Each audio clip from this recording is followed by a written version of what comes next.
Hi everybody, it's Audrey from Audrey Approved. A few months ago I did an autumnal book recommendations where I talked about some seasonal picks. I'm going to follow that up today with the wintry version of it. It's not super wintry outside where I live. The weather stays pretty constant all year round, but I still feel, the holiday vibes, and there's certain types of books and genres that I lean towards around this time of year, and so I thought I would talk about them and then maybe talk about a few that I'm trying to get to this winter and this holiday season. One of the first books that I think of when I think of wintry reads is The Mercies by Kiran Millwood Hargrave. This is a piece of historical fiction set in early 1600s Norway, and it's set against this very bleak and desolate, cold landscape, and so you already can kind of see why I suggest it for a wintry vibe. You follow a village, or the setting is the village in which many of the menfolk have gone out to sea, and there's been this freak storm, and so many of the men of the village have perished, and so you're left with a community of women that have to kind of learn to independently support themselves. And so one of our main characters is one of these women, and then our other characters, or other main characters, are a witch hunter, and this witch hunter's kind of naive city wife that comes to this village after a few years after the freak storm.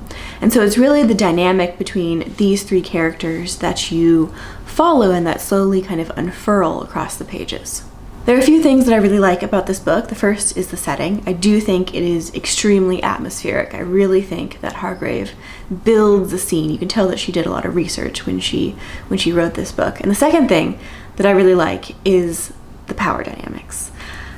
I do really enjoy a very good power dynamic in a piece of fiction, and I feel like power dynamics really ratchet the tension up for me in a way that, I could feel my heart like clenching the more I read this book. I just had to know what happened next.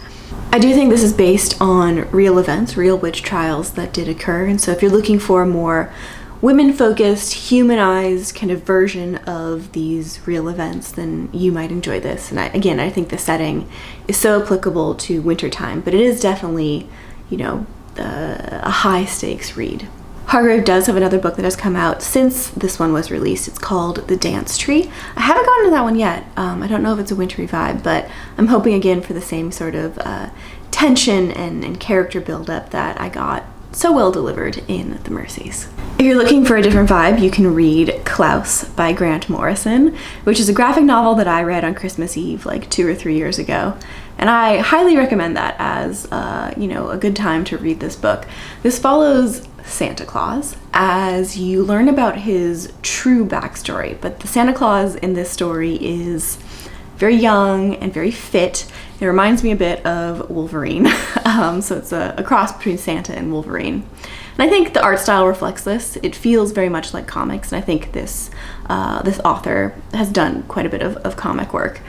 It's not serious. It's very lighthearted, but again, if you just kind of want a good time, then I think Klaus is a great diversion for a few hours. Retellings, especially fairy tale retellings, are something that I tend to enjoy around this time of year. So I'm going to mention a few of them, but the first one is The Snow Child by Ivey Eowyn, which is set in 1900s Alaska in the remote wilderness, and we follow a couple who hasn't been able to have any children, and so they build this snow child out of snow one night, and in the morning they realize that it has turned into a real child, and so they start to bond with this real child, but this child is never truly normal or human. She always has this wild element to her. Grief, hope, and loss all start to combine as this child turns into one that they treat as their own. There's always this question of, where did she come from? Why is she there? Will she stay? And these are all things that are kind of explored across the pages. There's a lot to unpack on this one. It's a debut novel, and it's very, very beautiful in its writing, so I really enjoyed this one. There's also a new book by this author coming out soon. It's called Blackwood's Blue Skies. It comes out in spring next year, although I think maybe it's a missed opportunity to have it come out in the wintertime or around now, which is a retelling, I think, of Beauty and the Beast. But I will definitely pick that one up because I did really, really enjoy The Snow Child. On the topic of popular fairy tales, I also want to mention 2 Sleeping Beauty retellings. The first is Snow Glass Apples by Colleen, Doran, and Neil Gaiman. The second one is Thornhedge by T. Kingfisher. I just read Thornhedge. I just read it like a week or two ago. And I'd say both of these books, one is a graphic novel and one is just a novella. So they're both very short and quick reads. They're both very subversive retellings of Sleeping Beauty. And so there's this element of like horror or suspense to both of them. They're actually quite similar in the way that they kind of turn the fairy tale on its head. Either one is a really good pick if you're looking for, again, a quick, kind of immersive, a little bit of an uncomfortable retelling of a very familiar fairy tale. One book that I think makes many people's wintry book recs lists is Spinning Silver by Naomi Novik, which is definitely my favorite Novik standalone. I like this a lot more than Uprooted. And this is kind of advertised as a Rumpelstiltskin retelling, and I would say that it maybe starts that way, but definitely doesn't end that way. What's notable about this book is that I felt like it kept unfolding and unfolding and unfolding, and I never knew where it was gonna go. It's a bit of a slow read, but it's extremely atmospheric as well, and it is again set in a very cold and wintry setting. And one thing that, again, other reviewers talk about, but I'm going to talk about too, because I do think it is really notable, is that there's no distinction between characters that's obvious, right? So she doesn't have like a new chapter that says character 1 point of view, and then the next chapter is character 2 point of view.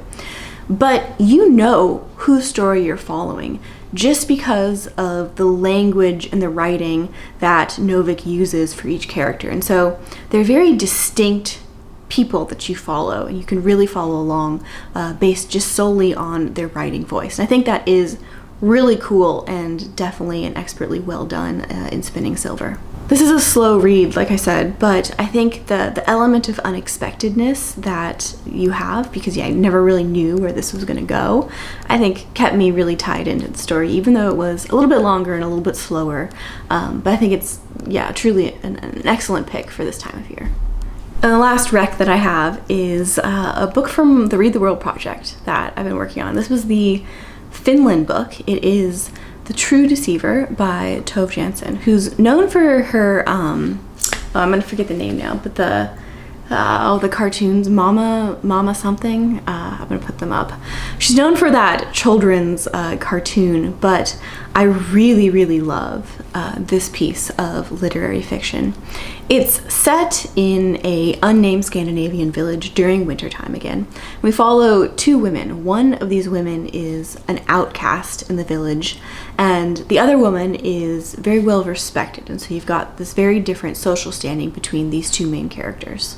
Their relationship is followed across the story, across one winter season, and in true literary fiction fashion, not a lot happens plot-wise.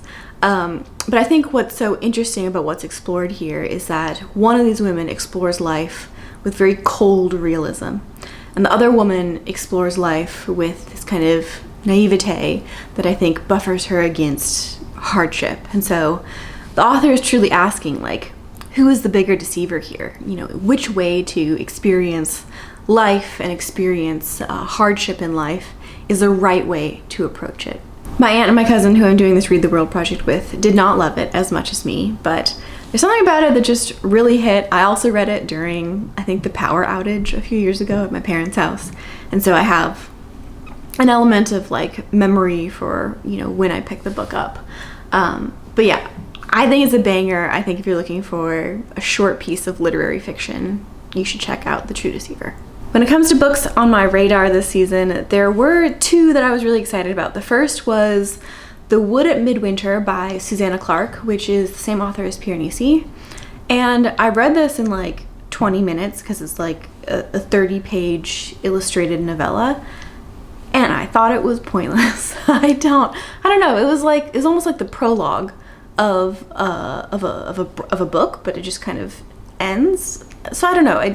This was definitely a big miss for me. The other book that has been on my radar for quite a while is The Bell in the Lake by Lars Mytting, which I don't know a lot about, so I'd be interested to see if any of you have read it. But there's a few things I know about it that tie in with other books that I've talked about today, which is that it's historical fiction, it's set in a Scandinavian village, and it's during the winter time, and it has to do with, I think, following two characters and their relationship. I think there's a bit of a love story in here. I don't know if it's doomed or not, but it fits the vibe compared to some of the other books that I've talked about today. I hope y'all have enjoyed this kind of dip into some wintry book recommendations. Maybe there's something in there for you to pick up. I hope you have a great holiday season, and I will be back for some end of the year stuff. I feel like end of the year booktube is the best time of year to watch booktube videos, and so I'm extremely eager to see everybody else's videos for best of books and all the lists, and I will definitely be back to do some of my own. But yeah, please take care, and I'll see you next time.